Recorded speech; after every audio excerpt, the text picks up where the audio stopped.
नमस्कार दोस्तों, आप सब कैसे हैं? आई होप सब अच्छे होंगे। तो हम जो है आज हमारे न्यू टॉपिक के साथ यहाँ पे आए हैं। जो हमारा न्यू टॉपिक है वो हमारा है यूजेस ऑफ डायमेंशनल एनालिसिस।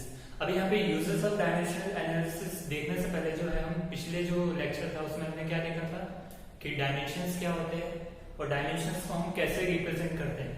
तो वैसे हम जो है हमारा जो वो टॉपिक है उसको आगे बढ़ाते हुए जो हम स्टार्ट करने वाले हैं यूजेस ऑफ डायमेंशनल एनालिसिस। तो फर्स्ट जो है आपका आता है सबसे फर्स्ट यूज। इसमें दो तीन यूजेस है बट हम जो है इस लेक्चर में जो कवर अप करने वाले हैं वो है to check the correctness of physical equation. जो है ये फर्स्ट यूज है। तो आपकी कोई भी इक्वेशन है, आपकी मैथमेटिकल इक्वेशन हो या फिर फिजिक्स में जो भी इक्वेशंस आती है, केमिस्ट्री में कहीं पे भी इक्वेशंस आती है तो उसकी करेक्टनेस जो है वो होनी चाहिए। तो उसको चेक करने के लिए जो है हम डायमेंशनल एनालिसिस का यूज करते हैं। ठीक है, आप एक बार ध्यान रख लीजिए, लेंथ से लेंथ ही एड अप होगी या सबट्रैक्ट होगी, या फिर आपकी अगर मास है तो मास से क्या होगा, एड अप होगा। जैसे फॉर एग्जांपल फर्स्ट अगर 1 मीटर लेंथ है, इसमें 1 मीटर लेंथ ही एड अप होगी तो यहाँ पे 2 मीटर आएगा। आई होप सबको समझ में आ गया होगा ये चीज। 1 मीटर लेंथ है क्योंकि ये लेंथ है और यहाँ पे भी लेंथ है, दोनों क्या होंगे, एड अप होंगे तो आपको 2 मीटर्स। यहाँ पे ये भी जो मिलेगी वो लेंथ ही मिलेगी। सेकंड अगर आपका मैं एक एग्जांपल लेता हूं तो वहां पे आता है जैसे 1 kg है प्लस 1 kg, यहाँ पे 2 kg। अभी यहाँ पे जो है यहाँ पे लेंथ एड अप हो रही थी, यहाँ पे आपका जो है मास एड अप हो रहा था।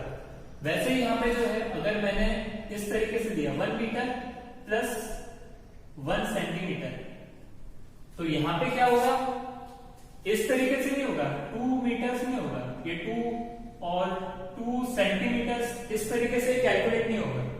क्यों? क्योंकि ये क्या हो जाएगा, गलत हो जाएगा। क्योंकि यहाँ पे क्या है, यहाँ पे मीटर है और यहाँ पे सेंटीमीटर है, और आपको पता होगा ये दोनों जो है तो लेंथ की यूनिट्स, बट क्या है, अलग अलग यूनिट्स है। यहाँ पे 1 मीटर क्या होता है, 100 सेंटीमीटर। अब यहाँ पे जो 1 meter is equal to 100 centimeter है, तो आपको यहाँ पे जो सेंटीमीटर वाला है, या तो आप इसको मीटर में कन्वर्ट करो या तो आप ये मीटर को सेंटीमीटर में कन्वर्ट करो, तभी आप जो है इन दोनों चीज को जो है एड अप कर सकते हो। अभी यहाँ पे क्या होगा, ये 1 मीटर है, इसको अगर मैंने सेंटीमीटर में अगर कन्वर्ट कर दिया तो 1 meter is equal to 100 centimeter. तो यहाँ पे क्या हो जाएगा, 100 सेंटीमीटर प्लस 1 सेंटीमीटर। अभी यहाँ पे यूनिट सेम हो गए। अभी जैसे यहाँ पे यूनिट सेम हो गए तो हम इसको ऐड कर सकते हैं। जैसे यहाँ पे आ जाएगा 101 सेंटीमीटर।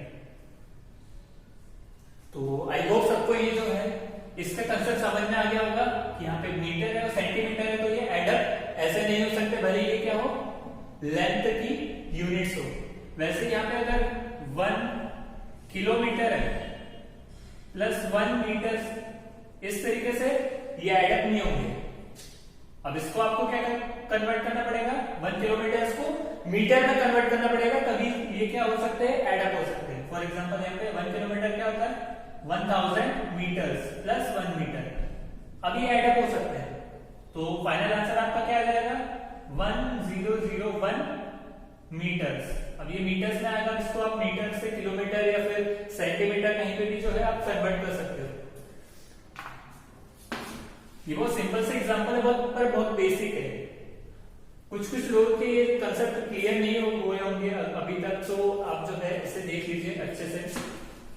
नेक्स्ट एक बार कुछ एग्जांपल ही ले रहे हैं क्योंकि इस चीज से आने के लिए जो है हम पहले हमें इसके अंदर का जो कंसेप्ट है वो हमें क्लियर करना बहुत जरूरी है। आपने बहुत पहले पढ़ रखा होगा वेरिएबल्स अलजेब्रा में। तो जैसे आपका x है और प्लस y है, तो ये ऐसा नहीं होता है xy, या फिर ऐसा भी नहीं होता है xy। तो ये कैसे ऐड होगा, x प्लस y ऐसे ही रहेगा, क्योंकि यहाँ पे वेरिएबल क्या है, चेंज है। मतलब यहाँ पे वेरिएबल क्या है, x है और यहाँ पे y है, तो ये xy नहीं होगा। एडअप करना मतलब ये मिल रहा है ऐसा नहीं हो रहा है, क्योंकि यहाँ पे इसका क्या हो रहा है, मल्टीप्लीकेशन हो रहा है, और यहाँ पे अपन उसमें ऑपरेशन क्या लगा है, बीच में सम का ऑपरेशन लगा रहे, तो मल्टीप्लीकेशन कैसे हो सकता है, क्योंकि ये सब क्या है, वेरिएबल है। वेरिएबल है मतलब इसके अपने वैल्यूज पता नहीं है, वेरिएबल है, इसकी वेरिएबल जो वैल्यूज है वो क्या हो रही है, चेंज हो रही है। तो यहाँ पे x प्लस वाई क्या होगा, x प्लस वाई होगा। अब जैसे x प्लस 2y, यहाँ पे भी ये x प्लस 2y होगा, ठीक है, इस तरीके से, क्योंकि यहाँ पे वेरिएबल क्या है, x है, और यहाँ पे क्या है, वेरिएबल y। तो ये मैथ्स का एक एग्जांपल हो गया। अभी जैसे मैंने एक और एक कुछ ले लिया, फिजिक्स से रिलेटेड ही एग्जांपल लेंगे। 1 kg प्लस 1 मीटर। अब ये ऐसा ऐड नहीं होगा कि 2 kg मीटर, ये ऐसा नहीं होगा ना, ये गलत होता है, क्योंकि यहाँ पे क्या है, kg है, kg मतलब क्या हुआ, मास है। यहाँ पे क्या है, मीटर मतलब लेंथ। तो मास और लेंथ दोनों कभी भी क्या ऐड कभी नहीं हो सकते है ना, ठीक है। आई होप सबको ये चीज समझ में आ गई होगी। तो ये वो सिंपल सा कंसेप्ट है, बहुत इंपॉर्टेंट है। तो हम जो है, अब हमारा जो मेन टॉपिक है उस पे आते हैं। अब ये टॉपिक को कवर करने से पहले ये चीज हमें समझना बहुत जरूरी था। अभी आप सबने जो है 9th क्लास या फिर 8th क्लास आपने अपने हिसाब से स्कूल में जो भी बोर्ड के हिसाब से आपने जो है न्यूटन्स की इक्वेशंस पढ़ी होगी मोशन के लिए। यहाँ पे v is equal to u plus a t, second equation of motion है s is equal to u t plus half a t square, और यहाँ पे v third equation of motion क्या है, v square is equal to u square plus 2as। तो यहाँ पे 3 equation है। तो हम ये 3 के जनरली एग्जांपल ले रहे हैं, बहुत सिंपल है, ज्यादा इसमें कुछ है नहीं, बहुत सिंपल से है। तो फर्स्ट वाली अपन इक्वेशन लेते हैं, और फर्स्ट इक्वेशन क्या है, v is equal to u plus a t. अभी आपको क्या करना है, इसका जो डायमेंशनल एनालिसिस करके इसको चेक करना है कि डायमेंशनली करेक्ट है क्या।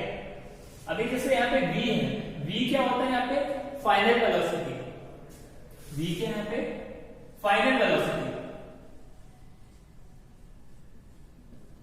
अब वेलोसिटी है, भले फाइनल, इसे मत देखिए आप, इसे देखिए क्योंकि ये इंपॉर्टेंट है। वेलोसिटी है, वेलोसिटी जो रहती है वो कैसे अपन कैलकुलेट करते हैं, मीटर पर सेकेंड्स में, मीटर पर सेकेंड्स में। और यहाँ पे न्यू क्या है आपका, इनिशियल वेलोसिटी है। अभी यहाँ पे भी इनिशियल को नहीं देखना है, हमें वेलोसिटी देखना है। तो वेलोसिटी क्या है, मीटर पर सेकेंड, फाइनल वेलोसिटी मीटर पर सेकेंड, इनिशियल वेलोसिटी मीटर पर सेकेंड। अब यहाँ पे आ रहा है ये ए क्या होता है, एक्सेलरेशन। एक्सेलरेशन की यूनिट क्या होती है, मीटर पर सेकेंड स्क्वायर।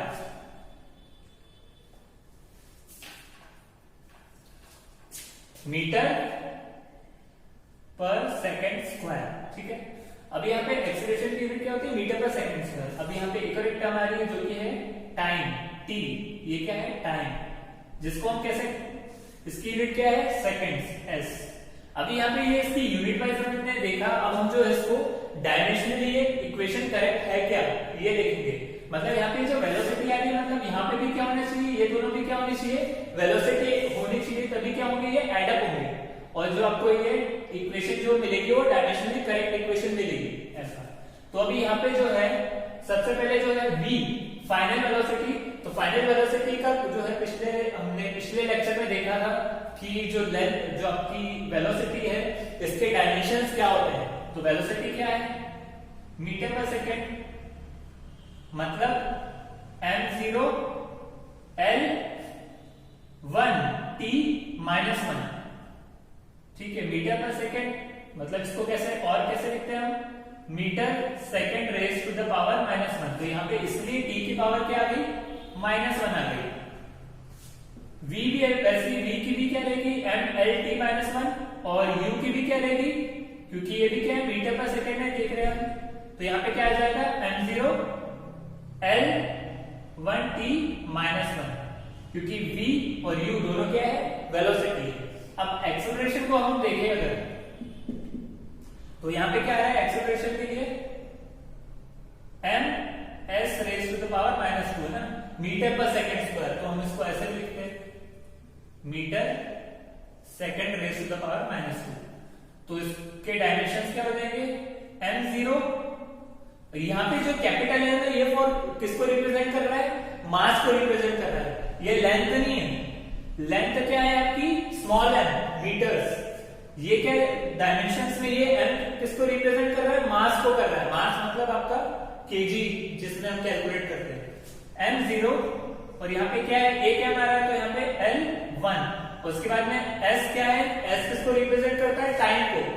यहाँ पे टाइम को हम कैसे लिखते हैं, t raise to the power -2, क्योंकि s की पावर क्या है, -2, तो t की भी पावर क्या हो गई, -2। तो यहाँ पे एक एक्सप्रेशन की क्या हो गई है, डायमेंशंस। अब लास्ट बचता है आपका t।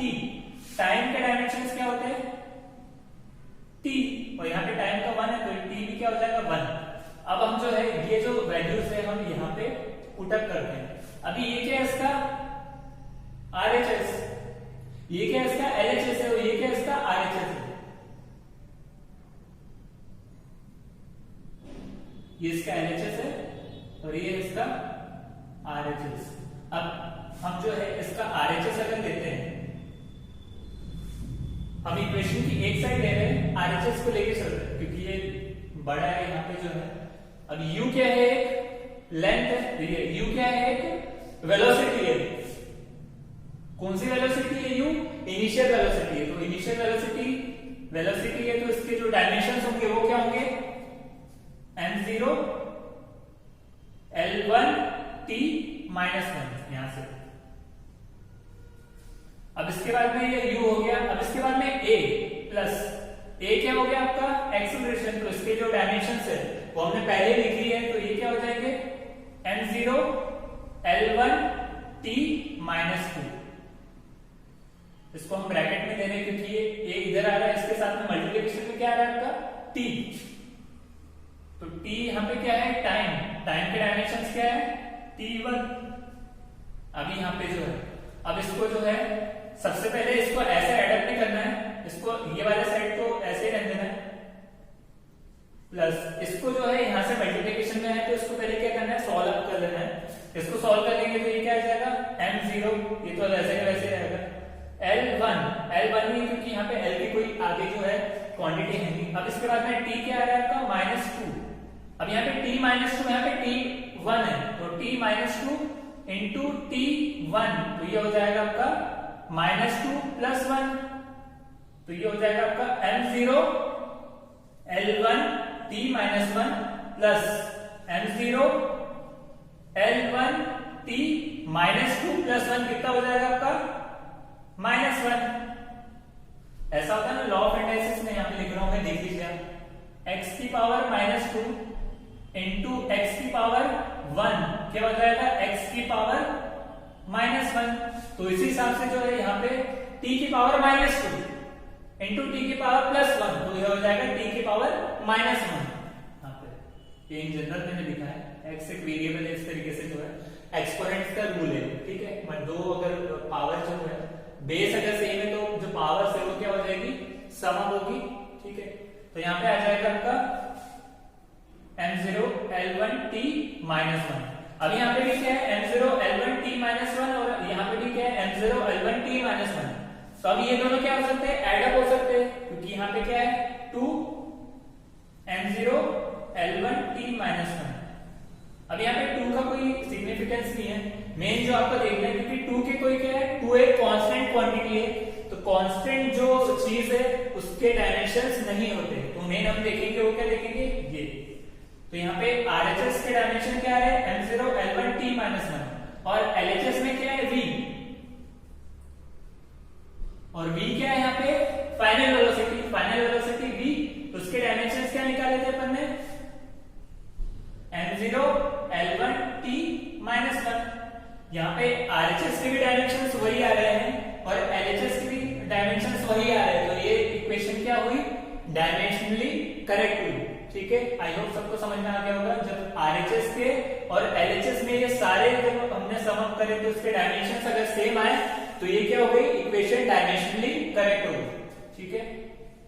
ये v के भी m0 L1 t -1 और आपका जो यहाँ पे ये वाली जो क्वांटिटी, ये इनको जब एडअप करने के बाद में यहाँ पे भी क्या है, m0 L1 t -1, तो ये इक्वेशन क्या हो गई, डायमेंशनली करेक्ट, ठीक है। आई होप सबको समझ में आ गया होगा। नेक्स्ट जो है मैं रब कर रहा हूं,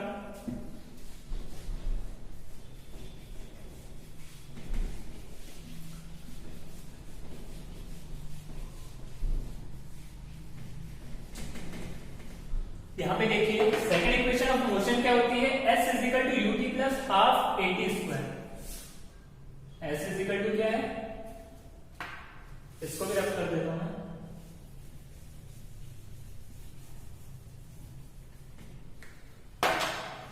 सेकंड इक्वेशन क्या है, s is equal to ut plus half at square. अब यहाँ पे s क्या है, s जो है वो क्या है, डिस्प्लेसमेंट है, डिस्प्लेसमेंट s क्या है, डिस्प्लेसमेंट।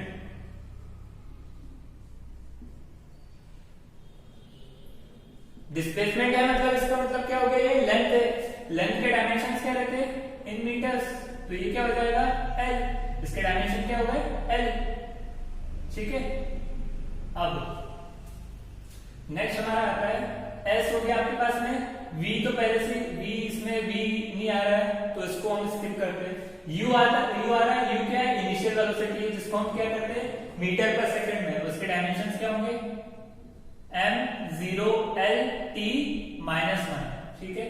अब इसके बाद में आ रहा है आपका a क्या है आपका एक्सीलरेशन, तो इसके डायमेंशंस क्या होते हैं m0 l t माइनस 2, ये किसके डायमेंशन है l के, और यहाँ पे क्या आ रहा है t स्क्वायर आ रहा है, तो यहाँ पे t के डायमेंशंस क्या होते हैं t, टाइम के डायमेंशंस क्या होते हैं कैपिटल T, और डिस्प्लेसमेंट का तो l हमने लिख दिया है। अब हम जो है इसको देखेंगे कि ये इक्वेशन जो है न्यूटन्स की सेकंड इक्वेशन ऑफ मोशन, ये डायमेंशनली करेक्ट है कि नहीं, तो हम देखते हैं। सबसे पहले यहाँ पे क्या है, यहाँ पे भी हम देख लेते हैं, ये क्या हो जाएगा आपका LHS और ये क्या हो जाएगा आपका RHS। अब यहाँ पे LHS RHS, अभी हम जो है यहाँ का इसका जो है RHS लेते हैं, कंसिडर करते हैं RHS। अब RHS में क्या आ रहा है, सबसे पहले U और T, U क्या है आपका इनिशियल वेलोसिटी, तो इनिशियल वेलोसिटी के डायमेंशंस क्या होंगे m0 l t माइनस 1, ठीक है। अब इसके साथ में क्या मल्टीप्लाई हो रहा है, t मल्टीप्लाई हो रहा है, तो t क्या हो जाएगा आपका टाइम, तो यहाँ पे क्या होगा t, टाइम के जो डायमेंशंस होते हैं वो क्या होते हैं t capital T into t plus, अब यहाँ पे क्या है हाफ आ रहा है। अब मैंने इससे पहले जो है बता चुका हूँ पिछले लेक्चर में भी और अभी भी स्टार्टिंग में बताया था कि जो कांस्टेंट है इसके डायमेंशंस क्या होते हैं जीरो होते हैं, मतलब इसके डायमेंशंस नहीं होते, डायमेंशनलेस क्वांटिटी है, तो कांस्टेंट के कोई डायमेंशंस नहीं होते। उसके बाद में क्या है आपका a, तो a के डायमेंशंस क्या हो गए, यहां पे लिखे हुए m0 l1 t माइनस 2, ये हो गया। अब इसके साथ में क्या मल्टीप्लाई हो रहा है t स्क्वायर, मतलब टाइम का स्क्वायर, टाइम के डायमेंशंस t उसका स्क्वायर, तो यहाँ पे क्या हो जाएगा m l t माइनस 2, तो यहाँ पे m0 l के साथ में कुछ मल्टीप्लाई करने के लिए नहीं है, तो ये वैसे का वैसे रहेगा। अब यहाँ पे t माइनस 1 है, तो माइनस 1 इंटू t प्लस 1, यहाँ पे क्या हो रहा है t माइनस 1 t प्लस 1, ये मल्टीप्लाई होने के बाद आ रहा है। अब इसके बाद में यहाँ पे हम देखें तो यहाँ पे क्या हो रहा है m0 l1 t minus 2 into t plus 2, ठीक है। अभी यहाँ पे t माइनस 1, यहाँ पे मैं एग्जांपल लेके बता रहा हूं, x raise to the power 1 और x raise to the power minus 1, ये क्या हो जाएगा x की पावर 0 मतलब 1, ये क्या है यहाँ पे बेस क्या है सेम है x, तो यहाँ पे पावर क्या हो जाएगी ऐड हो जाएगी 1 माइनस 1, तो यहाँ पे क्या आ जाएगा 0, ठीक है। तो यहाँ पे वैसे ही होगा m0 l और यहाँ पे बेस क्या यहाँ पे t है, तो t की पावर माइनस 1 प्लस 1, तो ये हो जाएगा, और इसके आगे m0 l1 t माइनस 2 था यहाँ पे, और यहाँ पे क्या है t, यहाँ पे बेस क्या है दोनों में t है, तो बेस सेम है तो पावर क्या हो जाएगी ऐड हो जाएगी, तो माइनस 2 प्लस 2। अब यहाँ पे m0 l t minus 1 plus 1 हो जाएगा t की पावर 0, माइनस 1 प्लस 1 क्या होता है 0 होता है। अब इसके बाद में m0 l1 t की पावर माइनस 2 प्लस 2, ये क्या हो जाएगी आपकी 0, तो यहाँ पे आपका फाइनल आंसर आ जाएगा l, क्या आ रहा है m0, m0 का मतलब मास 0 है, तो वहां पे क्या हो जाएगा, मास वाली कोई क्वांटिटी आ ही नहीं रही, मास 0 इसका मतलब क्या, मास वाली कोई क्वांटिटी नहीं आ रही है, इसलिए हम जो है इसको 0 कंसीडर कर रहे हैं। इसका मतलब मास 0 नहीं आ रहा, मास तो कुछ ना कुछ रहेगा, मास की क्वांटिटी नहीं आ रही है, तो ये क्या हो गया 0 l, और यहाँ पे t भी जो है वो नहीं आ रहा है, तो यहाँ पे t भी क्या हो जाएगा 0, टाइम 0 नहीं है, पर यहाँ पे टाइम की क्वांटिटी नहीं आ रही है। अब यहाँ पे m0 l, और यहाँ पे भी क्या हो रहा है m0, और यहाँ पे t के बाद -2 + 2 कितना हो जाएगा 0, तो यहाँ पे भी क्या आ जाएगा l, तो यहाँ पे भी जो फाइनल आंसर जो आ रहा है वो आपका l ही आ रहा है। और यहाँ पे जो है ये क्या है, RHS अपन कंसीडर कर रहे थे, LHS क्या हो जाएगा आपका V है, LHS क्या आपका V, यहाँ पे क्या LHS आपका S है, S से मतलब क्या है, S मैंने क्या बताया था, डिस्प्लेसमेंट, डिस्प्लेसमेंट के जो डायमेंशंस होते हैं वो क्या होते हैं, S मतलब L, L क्या है पे लेंथ है, तो लेंथ LHS क्या आ रही है L लेंथ, और RHS पे क्या आ रही है लेंथ, तो यहाँ पे जब लेंथ जब एड अप हो रही है तभी यहाँ पे जो है लेंथ आ रही है, तो यहाँ पे इसका मतलब क्या हो गया, किसके जो डायमेंशंस है वो क्या है करेक्ट है, मतलब ये इक्वेशन जो है वो क्या हो गई डायमेंशनली करेक्ट, ठीक है।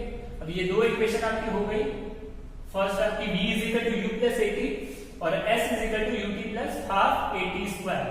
अब ये दो जो है मैंने करवा दी है, नेक्स्ट जो है वो मैं आपको होमवर्क दे रहा हूं, ये वाली जो है आप जो अपनी कॉपी में करके देखिए, v² = u² + 2as, ये वाली जो है आप कॉपी में जो है करके देखिए, सिंपल है, जस्ट जैसे इसमें दोनों में किया है, LHS RHS दोनों लेके जो है फिर बाद में बताना है कि LHS = RHS,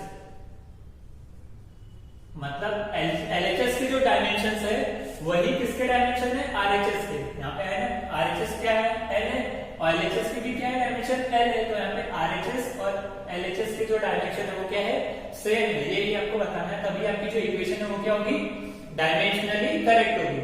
तो आई होप सबको ये चीज समझ में आ गई होगी। अभी ये जो है ये इसका जो फर्स्ट वाला जो इसके एप्लीकेशन है डायमेंशन एनालिसिस के, ये बहुत इंपॉर्टेंट है, इसके बाद भी दो एप्लीकेशन और है, तो हम जो है नेक्स्ट लेक्चर में कवर अप करेंगे।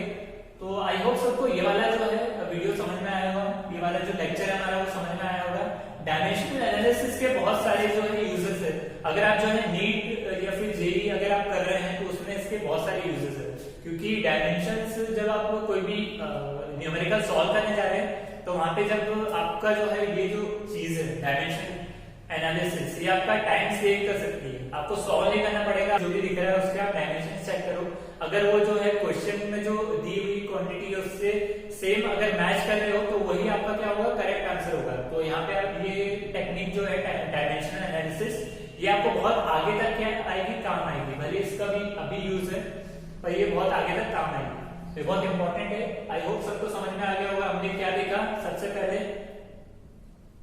पहले तो हमने जो इससे पहले वाला जो लेक्चर था उसमें हमने देखा था कि डायमेंशनल एनालिसिस क्या होता है, डायमेंशंस क्या होता है। उसके बाद में जो हमने आज के लेक्चर में कवर अप किया है इसके एप्लीकेशंस क्या है। इसके 3 एप्लीकेशन है, इसमें जो है सबसे पहले इसमें जो है हम फर्स्ट एप्लीकेशन को जो है क्या कर रहे हैं, कवर अप कर रहे हैं। तो फर्स्ट एप्लीकेशन क्या है, to check the correctness of the equation, physical equation की आप जो है करेक्टनेस चेक कर सकते हो। तो फर्स्ट इक्वेशन अपन ने Newton's equation of motion he consider करी। तो सबसे पहले हमने v = u + 80 के क्या करे, डायमेंशंस निकाले, v के निकाले, u + 80 के निकाले, फिर इनको बताया कि ये दोनों डायमेंशंस क्या है, सेम है। फिर हमने s के लिए किया जो हमने यहाँ पे सॉल्व किया है। तो आई होप सबको समझ में आया होगा ये चीज, तो बस सिंपल है, ज्यादा इसमें कुछ है नहीं। इसमें हो सकता है कि आपके जो बोर्ड्स के मतलब आपके स्कूल में जो मिड सेम वगैरह होंगे उसमें जो टेस्ट वगैरह है तो उसमें हो सकता है क्वेश्चन पूछ सकते हैं 1-2 मार्क के लिए, 2 मार्क के लिए पूछेंगे, 1 मार्क के लिए तो नहीं पूछेंगे। पर हाँ ये बहुत सिंपल है, एक बार आपका अगर कंसेप्ट अगर आपके दिमाग में बैठ गया तो ये बहुत सिंपल चीज है। तो आई होप सबको समझ में आया होगा। तो दैट्स ऑल फॉर टुडे, तो मिलते हैं नेक्स्ट लेक्चर में। Okay, thank you.